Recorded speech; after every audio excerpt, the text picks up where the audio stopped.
Il est parti prendre une femme.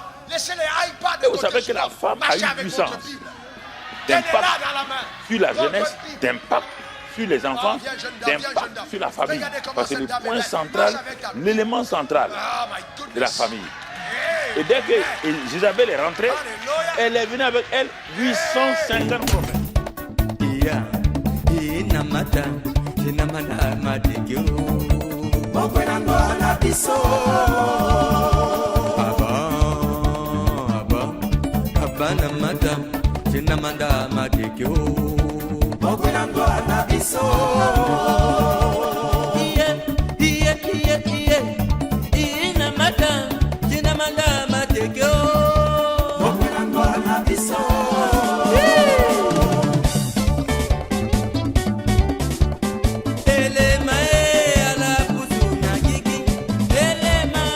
Bonjour à tous. Par rapport à la journée du 8 mars 2019, une année de plus pour les droits de la femme.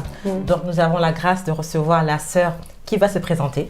La sœur Priscille Abamanko. Voilà. Priscille Abamanko est une chantre de l'Éternel. Quelqu'un me dira c'est quoi chantre? En fait, c'est une choriste, une personne qui chante, qui loue et qui adore le Seigneur à l'église à travers la musique, à travers le chant. Par rapport à la journée internationale des droits de la femme, je voudrais poser quelques questions à la sœur Priscille par rapport aux droits de la femme. Na bango ça la droit de la femme na ala la bal awal na ti monde ke tonga na na niveau ti monde pas que niveau ti nzapa. Biba, c'est vrai que de part et d'autre, il y a une valeur na wali mingi, mais aussi à wali de voir place à la quoi. Parce que na ti monde surtout en doso si bira na iti chone angba da mingi, même na ti kodroso si siri raida. Biba angba mingba ti matin ti viol, mingba ti matin ti négligence, ti a surtout koli na mbagi ti wali ta la. Mingba ti matin ti wali soit duna ti conditions difficiles parce que à la wara ku na ti vie ta la et tout et à la na ti situation tonzo. Donc c'est vrai que mingi zo quoi que gonda tencha wali mingi mais na côté aussi ayi ti chone angba ti sina wali mingi et ti tete ti social biba que wali a intégré na ti na société wali a wa place lo surtout na place quoi biba quoi so koli a sara wali a sara mais dans d'autres sociétés pas encore du tout. Pas encore. Et puis c'est vraiment un combat. Amina wali na beni société non apesalo na poste soit pengbattu le galo bubando ou bien le galo commandé à colis mais dans d'autres sociétés non wali même si elle doit être directrice elle le devient comme ça. Alors je vois que c'est ce que j'ai remarqué un peu mais en tout cas la femme dans la société beaucoup de gens louent la femme, moi-même je loue le courage des femmes aussi, surtout les femmes battantes, les femmes qui n'ont pas été à l'école, qui vont au champ, qui essaient de faire quelque chose pour que les enfants puissent manger et de prier pour leurs enfants, bien qu'ils soient grands ou pas. C'est que c'est ça que je loue en fait. Et au niveau du ministère maintenant, il y a des femmes pasteurs. Hein. Oui, ça commence à changer là. Oui, oui. Ah. Bien que les hommes de Dieu, d'autres hommes de Dieu ont pris ce passage pour dire la femme n'a pas le droit de parler dans l'assemblée et tout. Mais Dieu fait renverser le plateau, je veux dire, les places, en sorte que les femmes prêchent maintenant. Il y a des femmes qui sont remplies du Saint-Esprit, même plus que les hommes. Plus que les hommes. Donc moi je vois que c'est déjà en fait une évolution que nous devons vraiment louer. Oui. Mais sachant que la femme ne sera jamais l'égale de l'homme. Non. Là, il faut vraiment le savoir. C'est le secours de l'homme dans Genèse, Ézère. Dieu a créé la femme pour pouvoir aider l'homme. Oui. Donc, on ne va pas jusqu'à nous mesurer aux hommes et tout ça. Donc, il faut vraiment que la femme soit toujours soumise à l'homme. Oui. Afin de soumission, là, il y a des femmes qui n'aiment pas ça. Hein. Soumission dans beaucoup de domaines. Je dirais, il y a de la différence entre soumission et esclavage. Voilà. C'est ça que nous, les femmes, on ne comprend pas. Voilà. Et les hommes aussi qui n'ont pas compris, ont essayé de faire à leur manière. Alors, soumission, comme dit Papa Karambiri, c'est être sous la mission. Oui, sous la mission. Il faut que l'homme ait une mission et moi, je viens pour l'aider. Oui, ne veut pas dire, toi, tu dois rester là, je marche sur toi, je marche. Non, c'est pas ça. Et en plus, ces hommes qui font ça, ils échouent toujours. Parce que derrière les hommes qui sont vaillants, des hommes qui sont élevés, il y a toujours des femmes, des grandes femmes derrière. Si je prends l'exemple des pasteurs, même le pasteur Castanou que j'aime beaucoup, j'écoute toujours sa femme. Amen. Je vois que c'est une pasteur femme. Maud Castanou. quand je l'écoute, je dis, mais c'est normal que son mari est comme ça.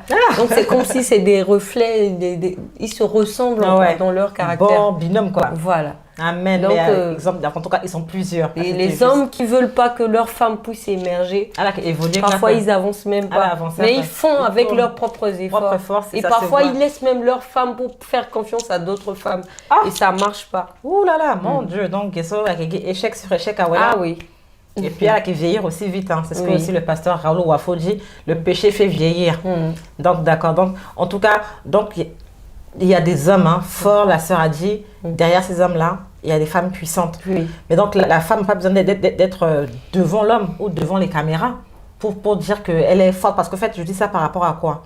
Je vois des vidéos des femmes qui, par exemple, moi, je connais bien la Centrafrique, donc je parle par rapport à la Centrafrique, qui ont voulu interpeller le président Faustin Archange-Touadéra et son premier ministre, voilà, et qui font des vidéos qui parlent avec beaucoup d'autorité, avec beaucoup de force. Est-ce que ça peut influencer? Est-ce qu'une femme forte d'influence parle comme ça pour se faire entendre, avec beaucoup de force, avec même des injures? Est-ce que c'est ça une femme? En fait, la femme d'abord, c'est le respect, c'est la tendresse. La femme, c'est la compassion d'abord. Et pour que la femme puisse avoir sa place dans la société, il faut que la tendresse puisse s'installer. Tendresse. Alors, le président, les ministres et tout, c'est des institutions et que la Bible a dit qu'on devrait les honorer, qu'on devrait les respecter. Oui, mais quand on pense que la Sarah Kotana Legena, oui, on peut déplorer, mais interpréter en faisant une vidéo en disant mon toit des raceaux, mon sarandiso, mon telto. Non, on ne peut pas faire comme ça. Non, bon, ça, je parle pour ma part. Ah, mais pour ma part aussi, j'aime bien ce que tu dis aussi. Je ne pourrais pas faire ça. Avec beaucoup de respect. Beaucoup de tendresse, c'est son droit de parler. On a ce droit, la femme a ce droit de s'exprimer, de donner son opinion. Mais que cette opinion ne soit pas comme si c'était un forcing, comme si c'était, je veux dire, une guerre entre elle et l'homme. Mais on dit le droit de la femme, non? C'est ça le droit, non? Non, le droit de la femme, c'est pas ça. Mais selon la Bible, moi, je crois que c'est vraiment hors thème, en fait. Parce que la soumission, comme on avait dit, c'est se mettre sous la mission. On n'est pas au-dessus. Mais quand on n'est pas content, on donne son opinion pour voir si on peut améliorer un peu la mission. Pour que ça soit vraiment... parce que l'homme ne peut pas tout savoir. Je sais que Dieu a créé l'homme en premier, mais il y a des choses qui manquent encore à l'homme et que Dieu a essayé d'enlever le côté pour créer une femme. C'est pour dire qu'il y a un besoin toujours quelque part. Mais que ce besoin ne soit pas un échec pour l'homme. D'accord. Je dis cela parce que si je survolais pas Facebook, je n'allais pas connaître la sœur Priscille. Donc c'est parce que j'ai vu beaucoup de vidéos où des femmes, se disant servantes, ont secoué les autorités en leur parlant comme ça sur un temps. Mais on pouvait vraiment voir dans le visage, vraiment la colère et tout ça. Donc c'est pour vous dire qu'il faut être tendre. Il faut être tendre, il faut être soumise. Et quand on est soumise, on est tendre, on est posé. On fait une vidéo, on parle au président, on parle au ministre. Ils vont dire, oh, cette femme-là, elle parle bien. Et le jour où ils vous contactent, ça peut être hors caméra. Et puis ça se voit. Et puis le poids est là. Le poids est là et puis les choses... Il y a des femmes, il y a des femmes qui font ça, il y a des femmes qui parlent, mais pas dans un autre sens, mais des femmes qui expriment leur volonté, qui expriment leur opinion, mais d'une autre manière aussi. J'en ai vu des vidéos. Amen, c'est très bien. Oui, des femmes de valeur, en fait, des femmes intellectuelles, des femmes qui ont compris le sens, en fait. Pas des vidéos comme ça là qu'il faut beaucoup partager pour qu'on puisse tomber dessus. Mais quand c'est le contraire, là, effectivement, c'est beaucoup partagé parce que ce n'est pas de Dieu. C'est ça que les gens aiment écouter, aiment visionner. Alors que les vraies choses, là, c'est souvent caché. Mais que Dieu nous aide vraiment à les découvrir. En tout cas, ma soeur Priscille, merci pour cette vidéo par rapport à la Journée internationale des droits de la femme. Un mot de la fin. La femme, c'est une valeur. Comme je disais tout à l'heure, la femme, c'est la tendresse, la tolérance. Et l'amour, en fait, ça résume la femme. Amen. Et les femmes, soyez toujours à l'œuvre, soyez toujours prêtes pour vos familles, pour vos enfants, votre mari, votre famille, votre entourage, parce que c'est nous qui colorons la vie, nous les femmes, nous colorons la vie entière. À un endroit où la femme est là, tout est coloré. Wow. Donc, je vous dis bonne fête et que Dieu vous bénisse. En tout cas, merci. Voilà, c'était juste un petit mot par rapport à la journée des droits de la femme. Donc, sur ce, bonne fête à toutes les femmes, peu importe leur race, peu importe leur foi, peu importe leur confession religieuse. Nous, c'est une loi. Et puis voilà, nous rendons grâce à Dieu pour cette journée qui nous a été consacrée. Portez-vous bien et à très bientôt par la grâce de Dieu. Au revoir. Au revoir.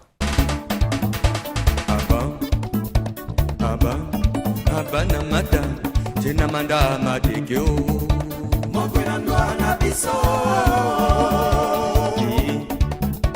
Iya Ina mata Tina manda matikyo Mokwena ndwana biso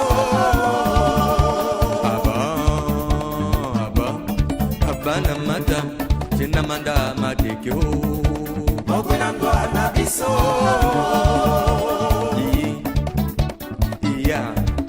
Ina mata Tina manda matikyo Mokwena ndwana biso